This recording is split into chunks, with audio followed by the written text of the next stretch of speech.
Hello everyone, इस video में हम देखेंगे क्लास 7th एनसीईआरटी इंग्लिश के चैप्टर 7 जिसका नाम है इन्वेंशन ऑफ वीटा वोंका के क्वेश्चन और आंसर्स। इसकी पूरी एक्सरसाइज जो है वो हम इसमें कंप्लीट करेंगे इस वीडियो में। तो स्टार्टिंग में है कि चूज़ द राइट आंसर। हम लोग को करेक्ट आंसर इन ऑप्शंस में से चूज़ करना है।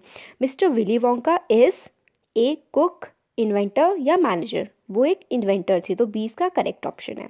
फिर सेकंड क्वेश्चन है Wonka Vita makes people younger. तो जो वोंटा वीका था, वोंका वीटा यंगर बनाता था और वीटा वोंका क्या बनाता था, ओल्ड बनाता था। तो Wonka Vite younger. Mr Wonka wants to invent a new thing which will make people. तो अब मिस्टर वोंका जो थे एक नई चीज़ को इन्वेंट करना चाहते थे जो लोगों को क्या बनाता था, ओल्डर बनाता था, बूढ़ा बनाता था। What is the oldest in the world. पूरे वर्ल्ड में क्या ओल्डेस्ट है, तो इसका आंसर है, अच्छा इसमें थोड़ा फिल इन द ब्लैंक्स है। तो इसमें जैसे कि व्हाट इज़ फिर डैश है तो फिर is the oldest in the world. फिर फिफ्थ है व्हाट लिव्स फिर डैश है तो लॉन्गर देन एनीथिंग एल्स। इस तरीके से हमें फिल करना है। अब आते हैं हमारे क्वेश्चन आंसर्स। तो क्वेश्चन नंबर 1 है can any one's age be minus number. What does -87 mean. तो इसका क्वेश्चन का मतलब है कि क्या किसी की एज जो है वो माइनस नंबर में हो सकती है। और जो हमारे चैप्टर में हमने पढ़ा था उसमें ये था कि जो -87 है उसमें बोली गई थी। तो इसका क्या मतलब है हमें इस क्वेश्चन में बताना है। अब आंसर है इसका no one's age can be a minus number. Here, -87 means the person has to wait 87 years before he comes back.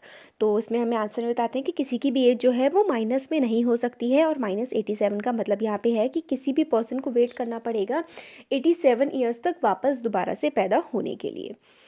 अब क्वेश्चन नंबर 2 है what trees does mister Wonka mention. Which trees he says live the longer. तो कौन से trees को mister Wonka ने mention किया था और कौन सा सबसे ज़्यादा जिंदा रहते हैं।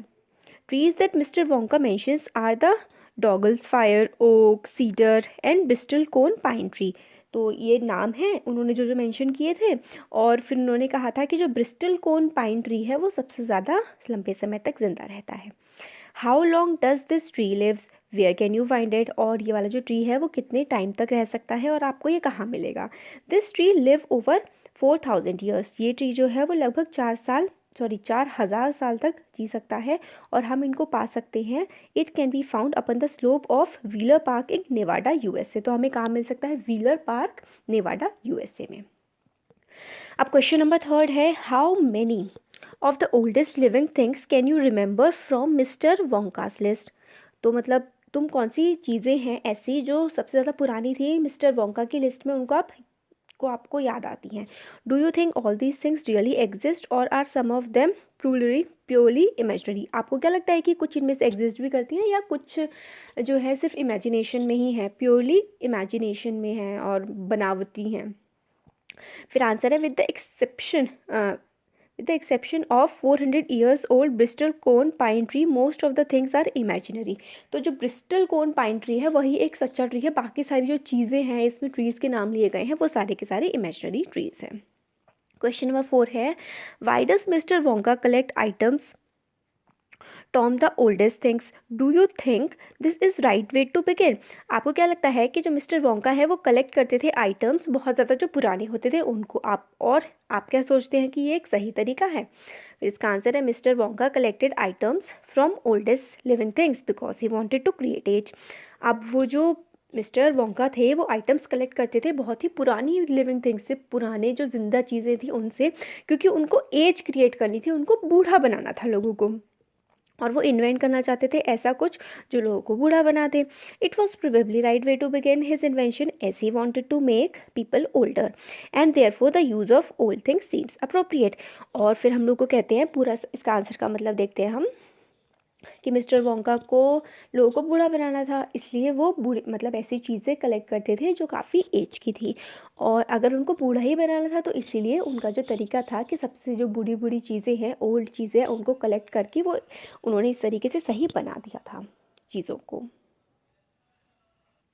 फिर अब क्वेश्चन नंबर 5 है what happens to the volunteer who swallows 4 drops of new invention, what is the name of the invention?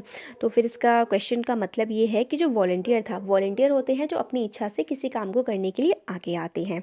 तो जो वॉलंटियर आया था, जब उसने 4 ड्रॉप्स को पी लिया था जो नई इन्वेंशन की थी मिस्टर वोंका ने, तो उसके साथ क्या हुआ था, उस इंसान के साथ, उस वॉलंटियर के साथ, और उस इन्वेंशन का क्या नाम था?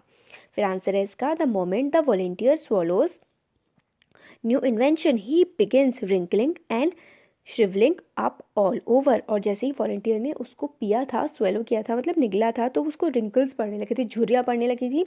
और श्रिवलिंग का मतलब भी यही होता है कि जो स्किन होती है वो बूढ़ी होने लगती है। जैसे उसने पिया तभी ऐसे होने लगा।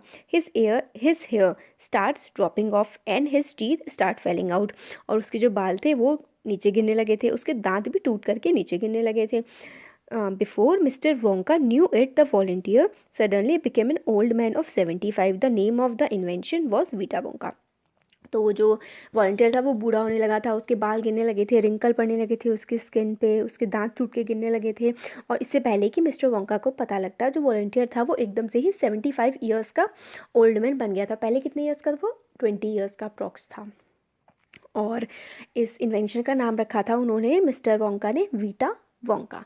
तो यहाँ पे हमारे सारे क्वेश्चन आंसर्स इस चैप्टर के कंप्लीट हो गए। Thank you so much. अच्छा लगा तो वीडियो को लाइक करिए, चैनल को सब्सक्राइब करिए और अपने फ्रेंड्स के साथ भी इसको शेयर करिए। और अगर आप इस चैप्टर को पूरा कंप्लीटली देखना चाहते हैं तो आप प्लेलिस्ट में जाके देख सकते हैं। मैंने इस बुक के और क्लास जो 7th की दोनों इंग्लिश की बुक्स मैंने पूरी तरीके से कंप्लीट कर दी हैं, और अब जल्दी ही मैं सारे इनके क्वेश्चन आंसर्स को भी कंप्लीट कर दूँगी।